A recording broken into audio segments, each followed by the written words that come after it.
Seja bem-vindo a mais um episódio do Professional Cast, um podcast dedicado a falar sobre carreira, liderança e ambiente corporativo com pessoas de extremo sucesso, onde elas trazem estratégias, direcionamentos, conselhos e visões que você pode pegar e aplicar no teu dia a dia de trabalho. Eu sou Rodrigo Barbosa e eu sou especialista em fazer você gerir a tua carreira como negócio, se transformando num profissional SA e dessa forma conseguir crescer e se destacar em grandes empresas no mundo corporativo.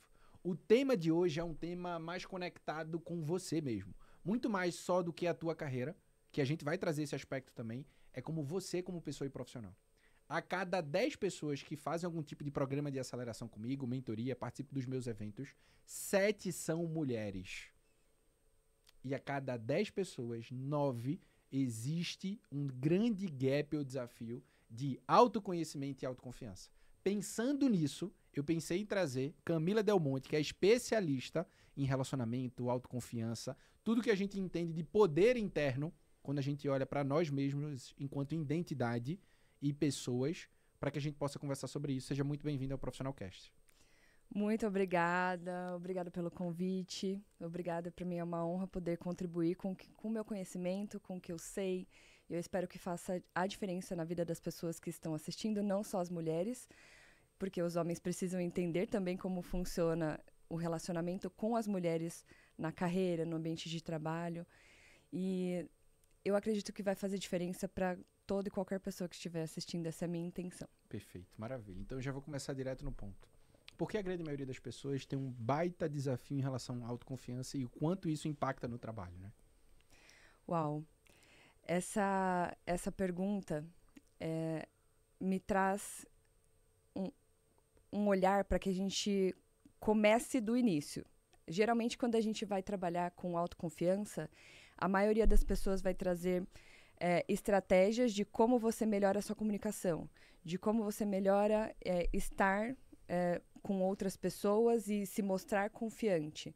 Então, vai olhar do agora para o futuro, certo? Então, autoconfiança, como que você se comunica melhor, como você consegue se demonstrar uma pessoa mais segura. Geralmente as pessoas vão falar daqui para frente. E no meu entendimento e na minha experiência pessoal e profissional, com atendimento de mais de 900 pessoas nos últimos 10 anos individualmente, eu percebo que o que afeta e define o sucesso da pessoa com relação a se sentir confiante, efetivo, em qualquer área da vida, é olhando para a origem da falta da confiança, da autoconfiança. Então, quando a gente olha para a origem, automaticamente a gente vai olhar para a infância, a gente vai olhar para o processo de desenvolvimento da sua identidade. Então, como você se enxerga? Da onde saiu a imagem que você tem sobre você mesmo e que fica aquela vozinha te deixando inseguro, que impacta na autoconfiança. Então, da onde surgiu essa vozinha? De onde? Desde quando? E como você conseguiu construir uma identidade tão forte e tão treinada a ouvir essa vozinha? O que te impede mesmo de ter se conseguir se posicionar da maneira que você deseja. Então, a ausência da autoconfiança tem tudo a ver com autoconhecimento. E de entender a tua história e saber onde é que foi o gatilho ou a origem daquilo. Sim, com certeza. Uma coisa tem a ver com a outra. E se você não olha para a origem, você fica tratando sintomas. É igual você ficar, eu tô com uma doença, alguma coisa, eu tô sentindo falta de disposição, eu tô triste, e aí eu tô só olhando ali, o que eu tenho que fazer? Eu vou fazer um exercício físico, vou me esforçar e vou fazer um exercício físico. Só que eu não tô olhando a origem daquilo. Será que eu tô com alguma deficiência de vitamina? Né? Essa não é a minha área, mas a gente geralmente não tem um costume de olhar para a origem do problema.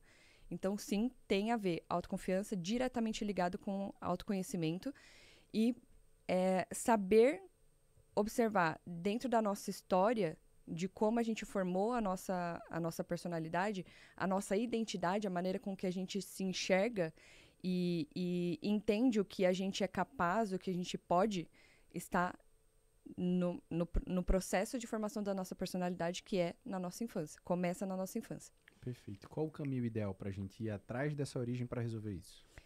Bom, eu trabalho com uma metodologia que é basicamente filosófica, né? Eu estudo filosofia, estou me formando esse ano em filosofia, e especificamente em ontologia e fenomenologia, que é o quê? Basicamente, né, para deixar Traduz, bem por publicado, favor. bem simples, é você observar como que naturalmente um ser humano funciona. Então, quais são os processos que definem a personalidade de uma pessoa? Então, eu trabalho olhando para 3 pontos específicos, que são 3 momentos entre o nosso nascimento e os nossos 20 anos, mais ou menos. Então, basicamente, são 3 grandes momentos. O primeiro momento, que é um momento específico, algo aconteceu entre seus 2 e 7 anos de idade, mais ou menos, em que, num contexto como se eu tivesse uma sensação de que há algo de errado comigo. Então, por que a partir dos 2 anos? Até os 2 anos, geralmente, né, a gente não tem a capacidade de dar significado para as coisas. A gente aprende significado que as outras pessoas dão. A gente não tem ainda maturidade fisicamente cerebral para entender uma coisa e nós mesmos darmos um significado para aquilo. Então, vamos ser bem prático e específico para que todo mundo capte. Imagina que você é um bebê e você está com fome e você percebe que você começa aquele desconforto, você começa a chorar e, de repente, a sua mãe vai dar um mamar. Então, você começa a entender o significado, a se comunicar, que quando você está com fome, você precisa chorar para ter o que você precisa, né? Então, a gente com filho pequeno sabe muito bem disso. A gente entende bem disso. Né? Então, a gente vai crescendo, entendendo como jogar essa comunicação, porque não é uma coisa que a gente cria de significado, a gente vai entendendo como funciona. A gente sente amor, a gente sente raiva, a gente sente frustração, só que a gente não nomeia isso. É como um cachorro, como um animal. A gente tem o instinto, tem toda a emoção, tem tudo, mas a gente não tem a parte ainda do nosso cérebro que é capaz de gerar um significado para aquilo, para interpretar aquilo.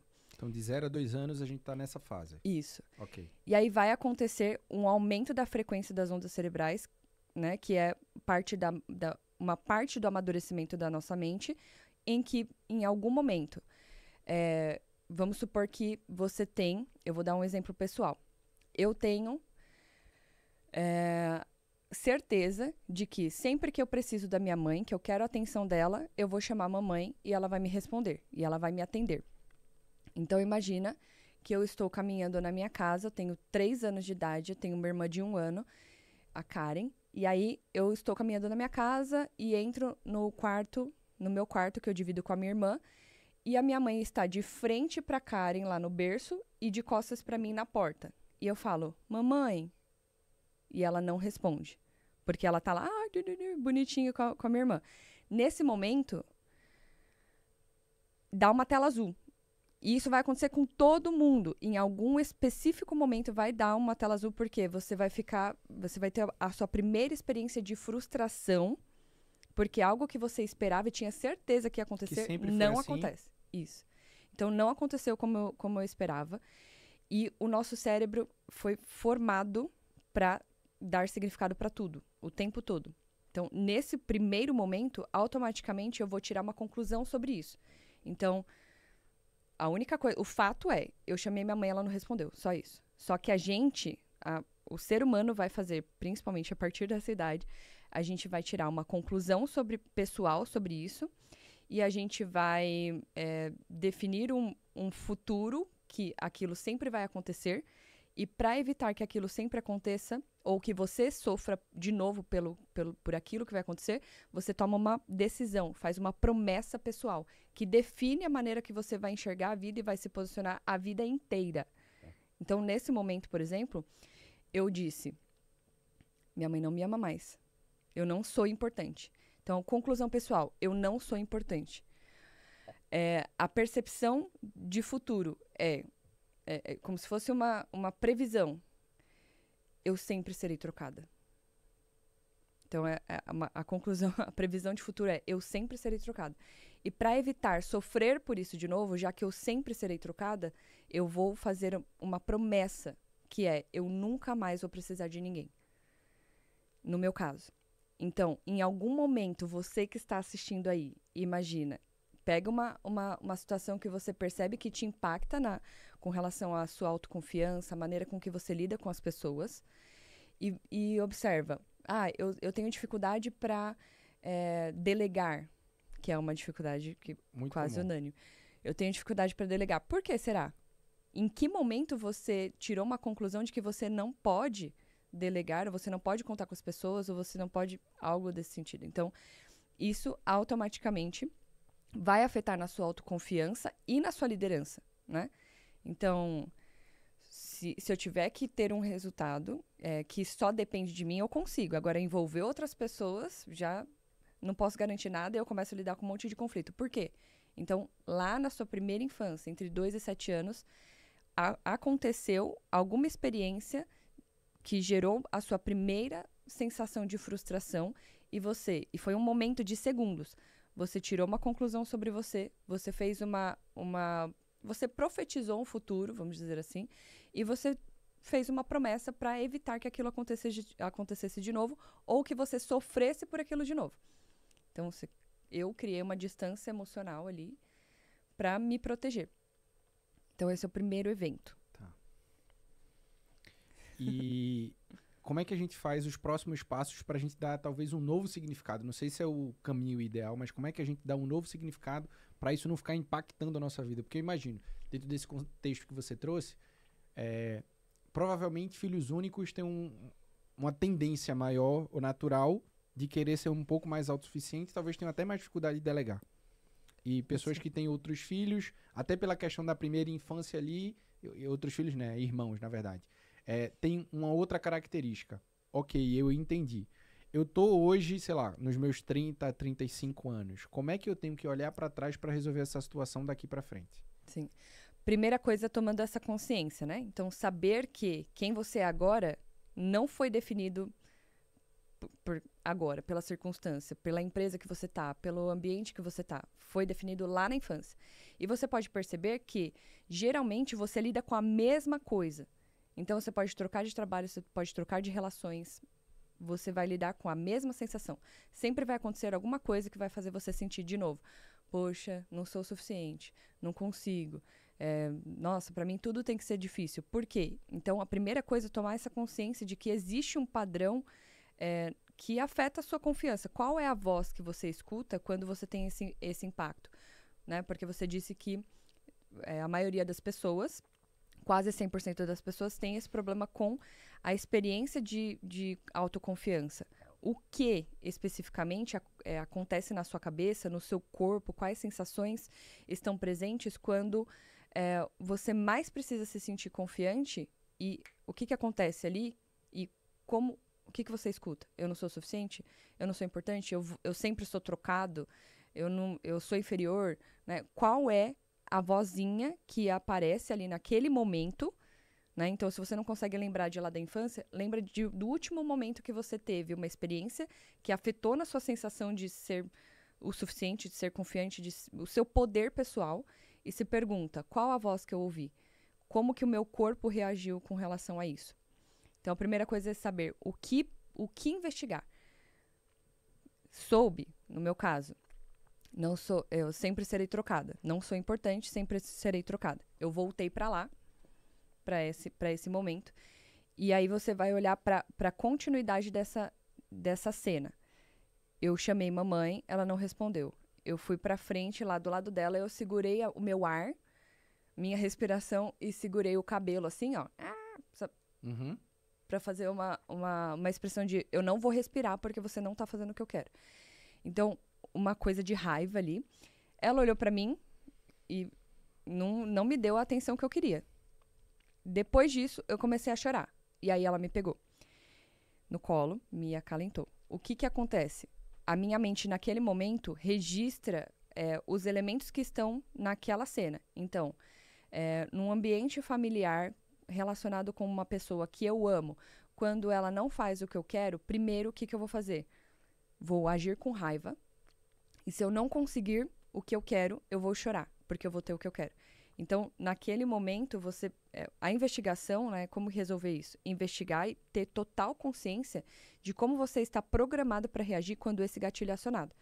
Então, eu vou sentir raiva, eu vou ter aquele gelo no coração e muita raiva. Eu vou querer fazer alguma coisa que vai alfinetar aquela pessoa. No meu caso ali, eu fingi, né, eu simulei que eu ia ficar sem ar e ia morrer.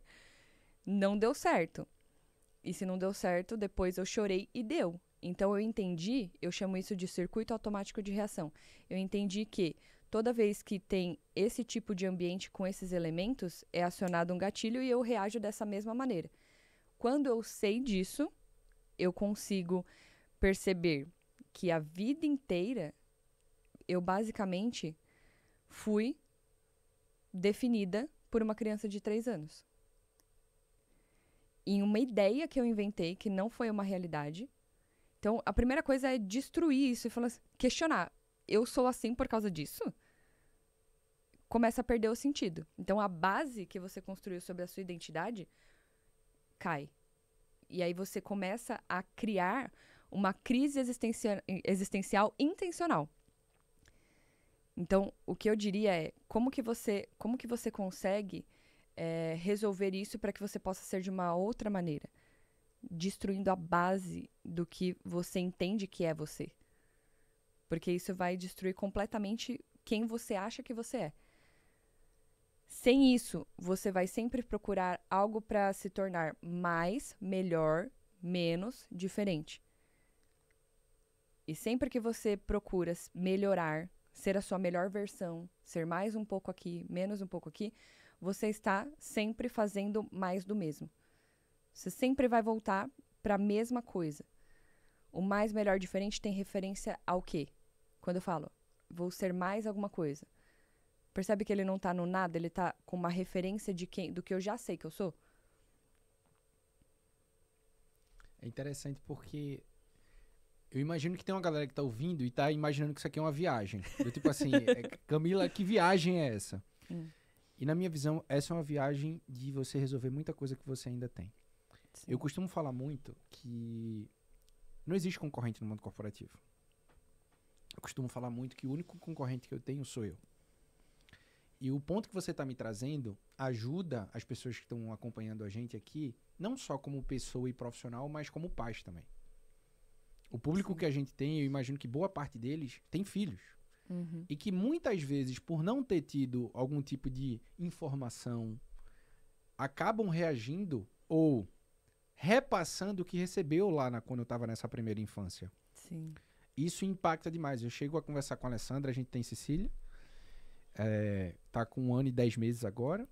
Mês que vem tá chegando o Bernardo. E o que eu costumo conversar muito com ela, fala o seguinte: nós temos a responsabilidade de fazer eles serem as pessoas mais autoconfiantes do mundo. Falo muito esse compromisso. Uhum. A gente tem 2 missões com os nossos filhos. A primeira é mostrar o caminho de Deus. Esse é o maior legado. Quando eu olho para minha mãe pergunta: meu filho, de tudo que você aprendeu comigo, o que foi mais importante? Eu falo: Deus. A minha mãe deixou esse legado no meu coração e é isso que eu preciso repassar para os meus filhos. Então essa é na minha visão, tá? Uhum. É uma obrigação que eu tenho. Sim. Obrigação. E a segunda coisa é deixar eles as pessoas mais autoconfiantes do mundo. Para quando eles olharem para eles próprios e falarem: eu posso. Eu sei que eu consigo. Então eu tenho essas 2 visões. Nunca tinha conversado com essa profundidade contigo. Uhum. A gente já conversou de outras coisas, mas sobre isso Sim. a gente tá tendo um mergulho gigante e eu tô refletindo aqui. O quanto que hoje existem profissionais frustrados exatamente pela falta de voltar na origem. E muitas vezes, quando eu observo isso, e óbvio, eu já fiz programação neurolinguística, já investi milhares e centenas de milhares de reais em desenvolvimento humano, e eu observo que quanto mais a gente conhece, mais poderoso a gente fica. E, ao mesmo tempo, a nossa relação materna e paterna, principalmente, tem um impacto gigante. Sim.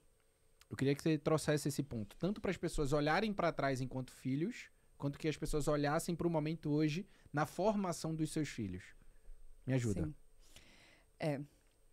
Paternidade e maternidade, eu acredito que seja a função em que a gente fica com todos os nossos gatilhos expostos o tempo todo.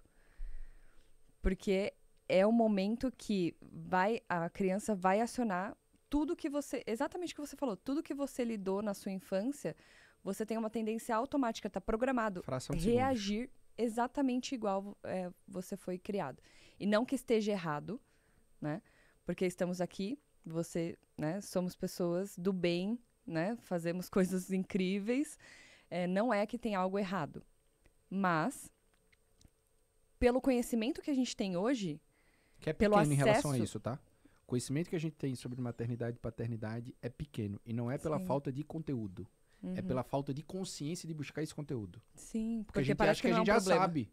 A gente acha que a gente já sabe. Eu fui criado assim, o que é que eu tenho que fazer? Basicamente, reproduzir o que eu gostei e não reproduzir o que eu não gostei. Isso. Não é isso que a gente pensa? Exatamente. E eu imagino que não é o caminho ideal. Lembra que eu falei pra você agora de fazer mais, melhor ou diferente? Sim. Quando eu falo, isso eu tenho que reproduzir e isso eu tenho que evitar, isso eu não tenho que fazer porque É um não ponto de funciona. comparação ali. Um ponto de comparação, ele sempre vai ser uma melhoria de algo que já existe. Então, você vai ter algum resultado muito parecido com o que você teve na sua criação. Então, não que isso esteja errado. Pelo contrário, isso funciona, né? A gente consegue sobreviver com isso desde sempre. Não tem nada errado. Mas isso vai definir o teto de possibilidades dos nossos filhos, porque a gente vai ter um pouquinho melhor do que o que nós tivemos. Tem uma comparação, não está feito do nada. Não está feito a partir de um compromisso, como se você tivesse uma folha em branco e você pudesse pintar tudo o que você quer, independente do que você já teve. Independente das probabilidades olhando para o seu passado. Entendeu? Então, o que eu diria é, para você conseguir ser um bom pai e também um bom líder, porque você tem uma posição de hierarquia ali que você ali Exerce influência direta. Sim. Se você tem uma pessoa que é subordinada a você, naturalmente a gente tem uma tendência a ir para esse lugar de pai e filho. Por isso que a gente projeta as relações nas empresas, geralmente tem muito conflito com, o meu chefe parece muito com meu pai. Eu vou ter problema com ele, o mesmo problema que eu tenho com meu pai. Minha mãe geralmente faz isso, né? E eu vejo na minha líder algo parecido. Às vezes não é consciente, mas eu vou lidar. A gente está o tempo todo buscando essa referência com o que a gente já sabe. Então, para eu ser um bom pai, uma boa mãe, um bom líder, eu preciso antes entender como eu me tornei quem eu sou. E o que está funcionando, o que não está funcionando dessa maneira de ser. Quando a gente descobre a origem, a gente ganha o poder de dizer sim para como foi, sim para como não foi, e encerrar esse ciclo. Assim, ok, isso me trouxe até aqui, só que você ficar olhando para o que você pode melhorar ou fazer mais, menos ou diferente agora, não vai te levar para um outro lugar um salto. Você vai ter assim, vai crescer... Passo a passo. E vai voltar. Geralmente a gente cresce um pouquinho e volta, cresce um pouquinho e volta, cresce um pouquinho e volta. Por quê? E tem pequenos avanços. Porque para ter um salto mesmo, você precisa criar um espaço vazio, que só será possível quando você completar o seu passado, quando você resolver as questões que você tem mal resolvidas no passado, para você parar de projetar o eu não consigo, o eu não sou escolhido, o eu não sou importante, para você parar de projetar isso como fonte dos seus comportamentos.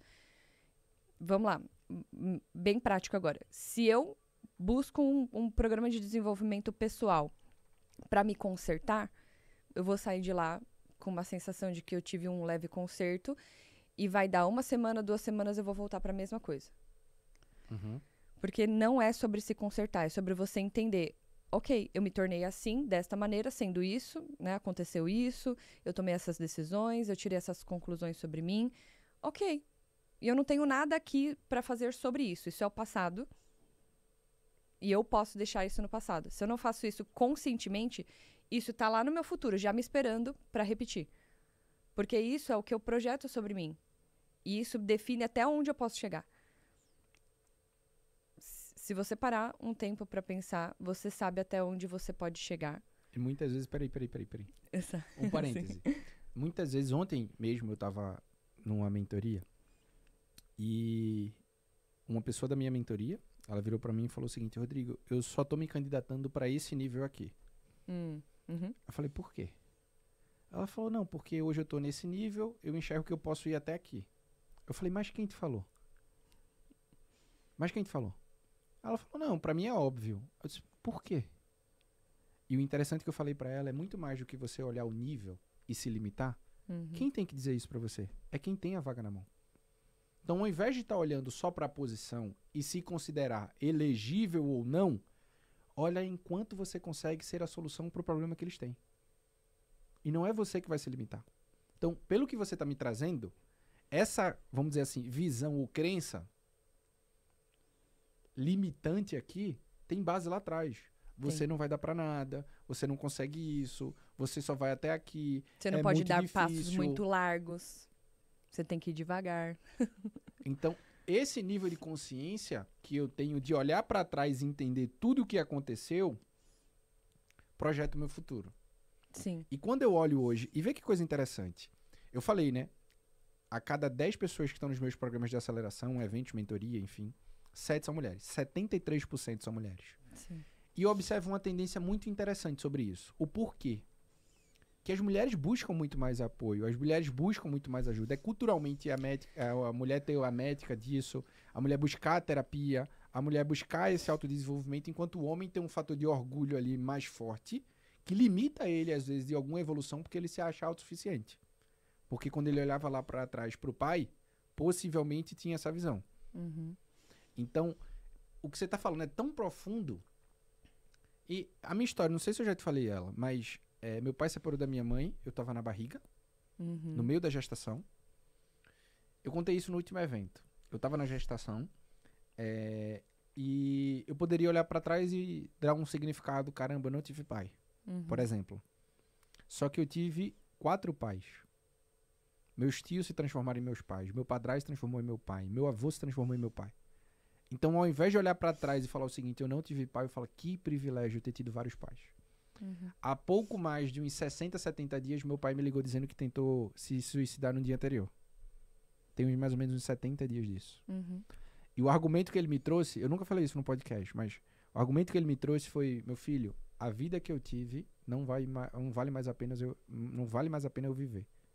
Porque eu tive 3 filhos, enfim, trouxe vários aspectos que ele se arrependeu do passado. Eu falei, pai, é muito importante ouvir isso do senhor. Primeiro, eu já tinha te perdoado, mas agora ficou ainda mais evidente que o senhor precisa se perdoar. Porque o que faz sentido agora, ele tá com 56 anos. 56, ele nasceu em 68. 58 anos. 68, não, 56 anos. 56. 56. 56. 56 anos. O senhor ainda tem uma vida muito grande e a gente pode ressignificar muita coisa. Então, quando a gente tem consciência disso, e eu nunca tinha trazido isso no episódio, mas o fato de eu conseguir chegar onde eu cheguei se deve muito a como eu olhei pra trás e o significado que eu dei. Sim. Só que tem muita gente presa nisso ainda e que precisa de apoio. E aí a minha próxima pergunta é: quem eu devo buscar e como eu devo buscar esse apoio pra ressignificar isso e conseguir andar pra frente?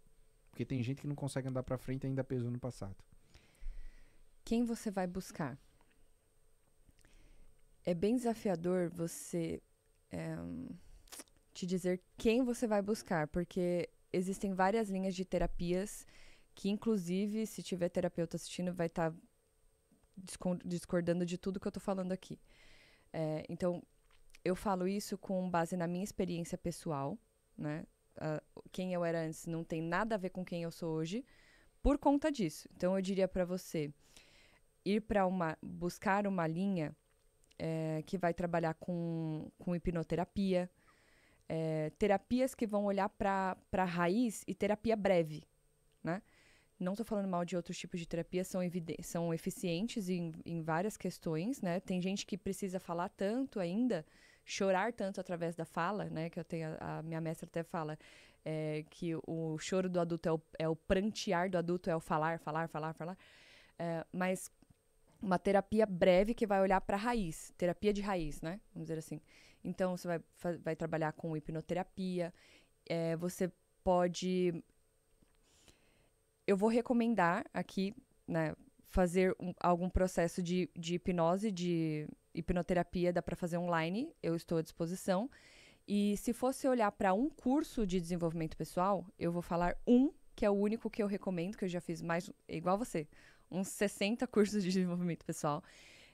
O que vai olhar mesmo para a origem e para como a nossa identidade é construída e como a gente pode zerar isso para criar uma folha em branco e definir quem eu sou a partir de agora e começar a fortalecer essa nova musculatura, é o Fórum Landmark, que eu até te mandei lá no Instagram, né?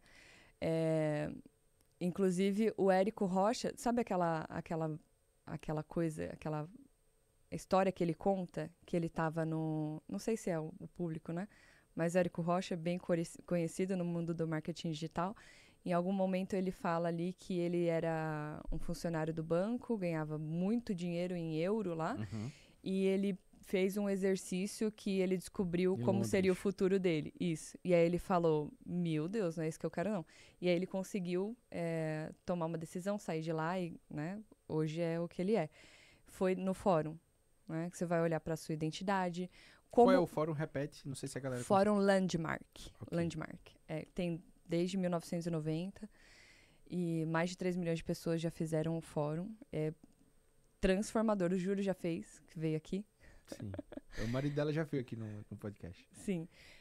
Eu diria para buscar esse tipo de linha que vai olhar para a origem e não só olhar para a origem, porque tem uma coisa também que é você ficar lamentando lá a origem e não sei o quê. A maneira que eu trabalho é o seguinte, a gente não... A hipnose, a descoberta não precisa ser uma coisa sofrida. Então, você não precisa ir lá fazer hipnose e ficar chorando, sofrendo. Eu não concordo com isso. Chorar o que precisa, algumas pessoas precisam e tá tudo bem, mas você por si só, inclusive agora você consegue fazer isso. Descobrir a origem... Através de escrita, você pode se perguntar. Primeiro é saber o que você vai perguntar. Então, onde começou a minha sensação de não sou o suficiente? Tá, qual foi a primeira lembrança que eu tive sobre isso? Ok, vai escrevendo. O que eu concluí sobre mim? Qual a promessa que eu fiz? Né? Qual a previsão de futuro que eu fiz? O que eu profetizei? E qual a promessa que eu fiz? Ok, e entendendo como que eu me construí assim, e só dizer sim para como foi. A gente não precisa ressignificar. E isso é uma coisa principal. Você não vai buscar um profissional que vai te ajudar a ressignificar coisas. O ressignificar é você voltar para um lugar e você mudar um significado que, na verdade, também não existe. O que existe é o que foi. São os fatos. Então, o que existiu no meu caso? Eu chamei minha mãe e ela não respondeu. É isso. Percebe que se eu fico só com o fato... sem tentar, mas ela justificar. Não, mas ela não ouviu, aí não sei o quê, porque ela te ama também. Sem ficar ressignificando, só ficar com o fato. Fica nada. Fica assim, é isso. É tipo, sai uma frase assim, e daí? Ah, porque alguém fez alguma coisa, meu pai, não sei o quê. Você vai olhar pro fato. O que aconteceu? E só isso. Não tenta mudar, não tenta entender o lado dele, que ele foi criado assim, que não sei o quê. Não é sobre isso, é o que foi, que aconteceu. É o que é e pronto. Você não precisa de nada. Quando você consegue deixar as coisas serem o que elas são, sem tentar buscar um significado para aquilo, seja positivo ou não, você deixa aquilo no passado. Sim. Se eu pego aquilo e coloco, não, porque... eu que não fui suficiente, eu que não faltou alguma coisa, o problema sou eu coloco isso daqui lá no futuro. É como se eu tivesse assim, ó. No looping. Não tem um fim. Eu tô revivendo aquilo, eu vou buscar por aquilo o tempo todo. Se eu deixo as coisas serem o que elas são, fica lá. E o tempo, imagina uma linha do tempo aqui, você tá lá preso no que eu não sou suficiente, eu não consigo, ou eu tenho algum problema. Isso, então eu tô aqui o tempo todo. Agora, se eu paro isso e coloco isso no passado, o tempo continua. Uma linha vazia está aqui. Então, nessa linha vazia, eu posso falar quem eu sou. O que me inspira a ser? O que eu quero ser, né? Eu me inspiro em ser autoconfiante, segura, líder, próspera. Eu posso criar algo sobre mim que não tem referência no passado, que não tem uma estatística, né? Provavelmente eu vou conseguir chegar até aqui igual a sua aluna, né? Provavelmente eu vou conseguir chegar até aqui baseado naquilo, faz umas contas na cabeça, então até aqui é o meu limite. Então, se eu tenho essa linha vazia, eu posso dizer algo e eu não vou ficar esperando eu me sentir autoconfiante. Primeiro, eu digo que eu sou autoconfiante. Segundo, eu vou me perguntar como age alguém assim e eu vou agir assim para experimentar. E no momento do experimento, eu tenho um salto em descoberta de que, nossa, eu consigo. Eu consigo. Então, eu crio uma nova maneira de ser a partir disso.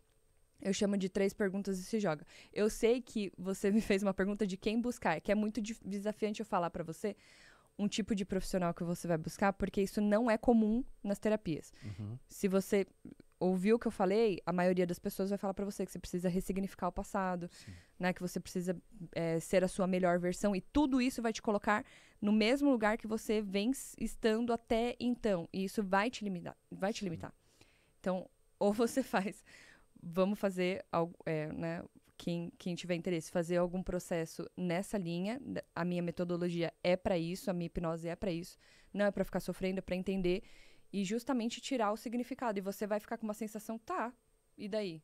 Agora, eu vou conduzir para que a pessoa descubra qual é parte do que é essencial dela, de que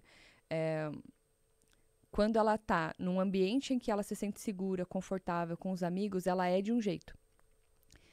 Qual é essa parte do que ela é desse jeito que se perde quando ela tá numa relação profissional ou numa relação que aciona um gatilho?